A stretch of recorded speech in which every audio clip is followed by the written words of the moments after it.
রোহিঙ্গা প্রত্যাবাসনে সাফল্যের দ্বারপ্রান্তে বাংলাদেশ। আলোচনা করতে আগামী সপ্তাহেই বাংলাদেশে আসছেন দুই মার্কিন উপসহকারী পররাষ্ট্রমন্ত্রী।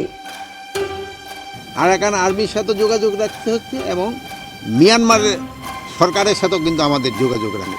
15 এপ্রিল 4 দিনের সফরে ঢাকা আসছেন দক্ষিণ ও মধ্য এশিয়া বিষয়ক উপসহকারী পররাষ্ট্রমন্ত্রী নিকট জুলিক। পরদিন 16 এপ্রিল আসবেন পূর্ব এশিয়া ও প্রশান্ত মহাসাগরীয় অঞ্চল বিষয়ক উপসহকারী পররাষ্ট্রমন্ত্রী অ্যান্ড্রু হেরাপ।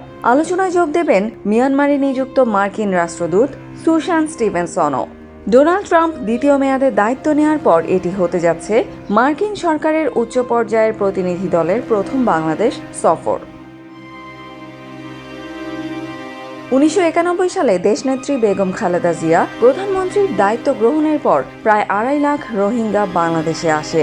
বাংলাদেশ মানবিক কারণে তাদেরকে আশ্রয় দেয়। এরপর আন্তর্জাতিক সম্প্রদায়ের সাথে আলোচনা করে দ্রুত তাদেরকে ফেরত পাঠানোর ব্যবস্থা করা হয়। 1993 সালে প্রধানমন্ত্রী বেগম খালেদা জিয়া 2.5 লাখ রোহিঙ্গার প্রায় সবাইকেই মিয়ানমারে ফেরত পাঠানোর ব্যবস্থা করেন।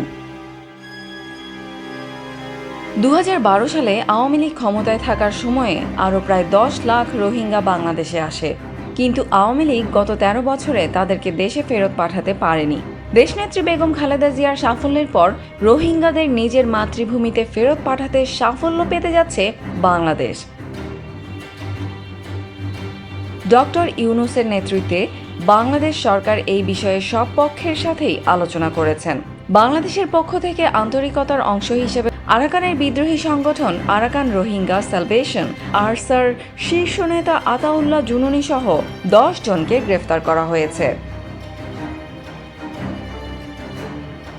এই মুহূর্তে রাখাইন রাজ্যের নিয়ন্ত্রণ আরাকান আর্মির হাতে। তারা বলছে রাখাইন সহ রোহিঙ্গা, কুকি, চীন সহ সব জাতিগোষ্ঠীকে সাথে নিয়ে স্বাধীন রাষ্ট্র গড়ে তুলবে। বিভিন্ন সময়ে আরাকান আর্মিকে পরোক্ষভাবে সহযোগিতা করেছে চীন, আমেরিকা সহ বিভিন্ন পক্ষ। কদিন আগেই বাংলাদেশ সফরে আসেন জাতিসংঘ মহাসচিব অ্যান্তনিও গুতেরেস। বাংলাদেশ থেকে রোহিঙ্গাদের ফেরাতে আরাকান আর্মির সাথে কথা বলার পরামর্শ দেন জাতিসংঘ মহাসচিব। রাখাইন রাজ্য পুরোপুরি আরাকান আর্মির দখলে থাকায় একমাত্র তাদের সাথে আলোচনার ভিত্তিতেই ফেরানোর প্রক্রিয়া শুরু হতে পারে। কিন্তু বাংলাদেশের মতো একটি স্বাধীন রাষ্ট্র এককভাবে মিয়ানমারের একটি বিদ্রোহী গোষ্ঠীর সাথে দ্বিপাক্ষিক আলোচনা করতে পারে না। প্রধান উপদেষ্টা ডক্টর মোহাম্মদ ইউনূস সম্প্রতি চীন সফরে গিয়ে বিষয়টি উত্থাপন করেন। রোহিঙ্গাদের ফেরাতে বাংলাদেশের পাশে থাকার আশ্বাস দিয়েছে চীন। আর 14 এপ্রিল বাংলাদেশে আসছেন দুই মার্কিন মন্ত্রী ও রাষ্ট্রদূত। তাদের আসার অন্যতম উদ্দেশ্য রোহিঙ্গাদের নিজের দেশে ফেরানোর প্রক্রিয়া নিয়ে আলোচনা করা।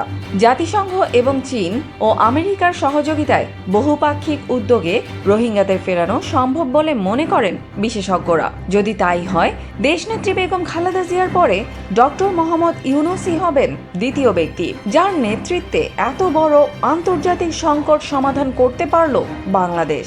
সাম্যর বছর ঈদের সময় যেন অনার বাড়িতে তাই এই ইউনিটি একত্র হন এবং দাদা দাদির খবরের কাছে তাই অনেক তার সম্বর্ধনা করেন। তাই সারা বাড়ি ফিরে আসছি।